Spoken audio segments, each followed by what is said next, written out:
ఎప్పుడే టీవీ పెడితే ఇనబుద్ధి అవుతుందా? మొన్నటిదాకా 15 రోజులు లొల్లి లేకుండే. ఈ తెలంగాణలో శబ్ద కాలుష్యం తగ్గిపోయిండే కొద్దిగా.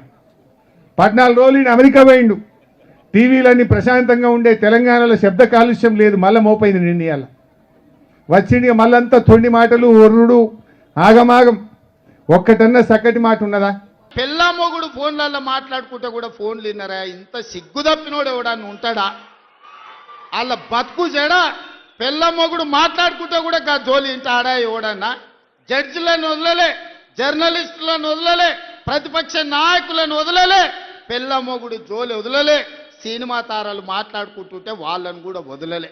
ఎవడు ఏది మాట్లాడుకున్నా వాని ఫోన్లలో ఏం మాట్లాడుకుంటుండో వీడికి ఎందుకయా? ఈడేమన్నా మనిషేనా? అసలు మానవ జన్మ ఎత్తడానికి అర్హత ఉందా? మంది ఫోన్ తినేటోడు అసలు మనిషా? అన్నం తినేటోడు ఎవడన్నా పెళ్ళ మొగుడు మాట్లాడుకునేది వింటారా?